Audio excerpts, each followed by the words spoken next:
que están a ter a inmensa maioría da población na cidade de Santiago, e grazas aos medios de comunicación por contribuir xustamente a mentalizar a población sobre a magnitude do problema que temos e a necesidade de respetar as normas de confinamento. Con relación á Xunta de Goberno de hoxe, hai un cambio de tendencia con relación ás xuntas de goberno anteriores. En primeiro lugar, aprobamos, como non podía ser de outra maneira, o Plan Marco de Reactivación Económica, que xa foi presentado o pasado venres, polo tanto non vou a insistir en el, pero agora se adoptan medidas de reactivación de servicios, de actividades que no seu momento houve que adoptar a medida contraria, é dicir, a de suspensión ou paralización. En ese sentido, se adopta unha decisión que é a de reconocer a validez legal dos documentos asinados digitalmente con un obxectivo a través do procedimento que está implementado dentro do Concello, é dicir, a través da empresa que temos contratada, que é o proveedor T-Systems. Isto é un mecanismo para facilitar e agilizar a tramitación administrativa. O segundo, tamén se acorda dar continuidade a todos os procedimentos, a elaboración de todos os procedimentos de licitación que estaban en marcha dentro do Concello. Se retoma que continúen co seu procedimento de elaboración.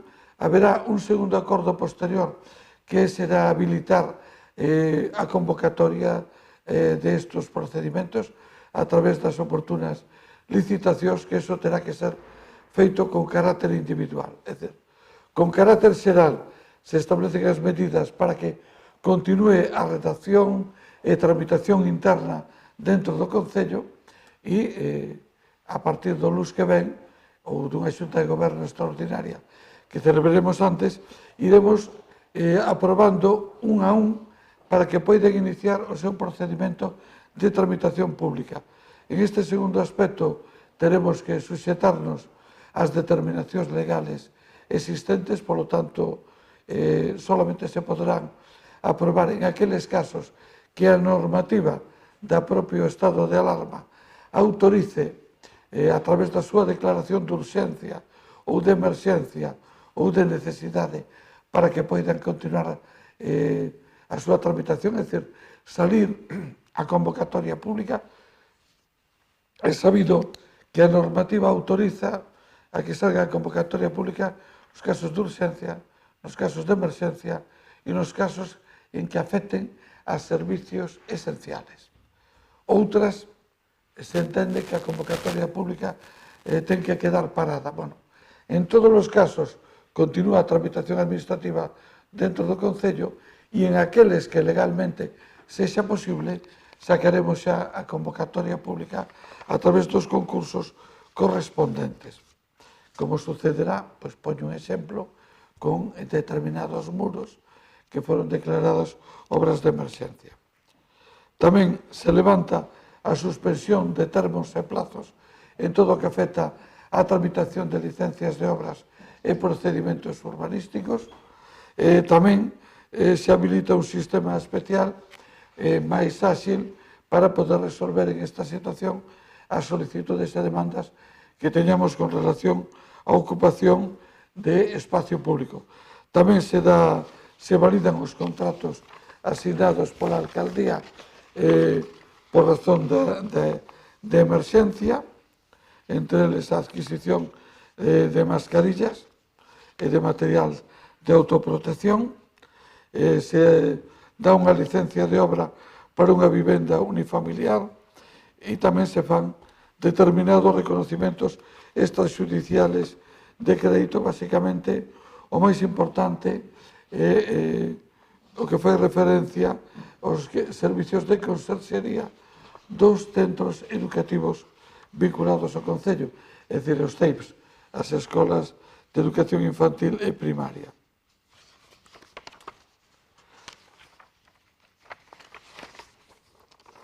Se aproba tamén unha proposta de modificación das bases de execución do orzamento municipal que irá a un próximo pleno. Esta proposta de modificación ben orientada xustamente para incluir un procedimento de pago mediante un sistema que se chama o anticipo de caixa fixa. É un pouco ben determinado polo servicio que estamos prestando de bonos alimenticios para impedir que os establecimentos que están colaborando co Concello, pois, lóxicamente, para tratar de axilizar o sistema de pago a estes centros. Tamén se aproba con relación ao Premio Xoana Torres da edición de 2019 para que se faga efectivo, se transmiten licencias de autotaxi, se dá conta da adenda suscrita polo Concello co Ministerio de Transportes e o Instituto de Vivenda e Solo para ampliar o plazo de determinados convenios de rehabilitación ata o 31 de decembro de 2020. Tamén se aproba o convenio coa Fundación Refuxio de Animais. Tamén se aproba o convenio coa empresa, con a Fundación Eugenio Granel. Danse conta de sentencias, unha delas, a que se dá conta en realidad, é unha sentencia de unha expropiación en interés de lei demandada pola propietaria no polígono do Tambre, un tema que ven desde 2018, e agora o Tribunal fixa o xustiprecio, que son con intereses en 680.000 euros. 588.000 máis 100.000 de intereses. E tamén se aproba a proposta de modificación de algunhas ordenanzas de recaudación e de ordenanzas fiscales, con dous obxectivos. Un deles, permitir o aplazamento dos pagos correspondentes, de tal maneira que se flexibilice, se facilite ese pagamento, e outra segunda, posibilitar que no que está sucedendo coa taxa de sillas e cadeiras no espacio e mesas no espacio público, que vulgarmente terrazas, que se poida descontar a parte correspondente a estes meses nos que non poden ser operativos. Eu creo que isto foi o que dou de si a Xunta de Goberno. A subvención á Fundación Granel son 155.000 euros e vou mirar a ver se atopo aquí. Coa Fundación Refuxio de Animais non figura na documentación que teño a cantidade, pero son 200.000 euros. Preguntas sobre isto, primeiro? Sobre a Xunta de Goberno, non. Sobre a Xunta de Goberno non hai. Bien. Perfecto. Quer saber como foi a xuntanza coa conselleira e se hai modificacións ou cambios nas previsións das obras que dependen do Concello. Bien. O segundo, obviamente, sí. E o primeiro, a xuntanza foi ben. Estuvemos revisando a situación das obras vinculadas á estación intermodal, basicamente a estación de autobuses, a continuación a pasarela e tamén as obras da Rúa Clara Campoamor. Os plazos teñen que ser revisados, esperemos que o menos que sea posible, pero as obras están totalmente normalizadas desde o punto de vista da súa execución, con unha salvedade importante, que é que determinados produtos e suministros non están chegando. Están, en algún caso, en un barco na India, e outro caso pendientes dunha fábrica en Bérgamo, Italia, que está pechada. Por lo tanto, é evidente que unha vez, digamos, normalizada desde o punto de vista operativo a realización da obra, a normalización non pode ser plena, mentras tanto non teñamos garantido o suministro destes materiales que están adquiridos ou encargados. Por lo tanto, o que estamos esperando é que o retraso sea o menor posible, pero algún vai haber de forma inevitable. Ramón, de Onda Cero. Dende Comercio.compostela pregúntanse cando abran os comercios o Concello vai proceder á desinfección de locais e se vai dotar de guantes e mascarillas a comerciantes e empregados do comercio. Non é a nosa competencia o segundo. Os guantes e mascarillas, as competencias sanitarias son exclusivas da comunidade autónoma. Nos, se dispoñemos de guantes, os repartiremos, pero en principio non está ao noso alcance garantir eso. Con relación á desinfección dos locales, con absoluta franqueza, estou un pouco sorprendido desa petición. Vamos a explicarnos. Todos os datos que conocemos do coronavirus é que non vive máis de 3 días ou 4 en unha superficie. Quere isto dicir que establecimentos que levarán en ese momento probablemente 2 meses pechados ou incluso algo máis de 2 meses, é imposible que teñan ningún problema de coronavirus. E tampouco o Concello ten capacidade para facer eso. Nos desinfectamos o que depende directamente do Concello, é dicir, a Plaza de Abastos, se non me equivoco, se leva feito 2 veces, as instalacións municipales tamén, a cociña económica tamén, por certo, con un coste de 41.000 euros, é imposible que o Concello poida asumir, non ten ni medios propios, ni recursos para asumir 1.000 establecimentos. E se hai de ser sincero, tampouco acabo de ver acreditada a súa necesidade, se é verdad o dato que nos están facilitando de que o virus solamente unha superficie plástica ou de madeira ou deste tipo pode sobrevivir 3 días.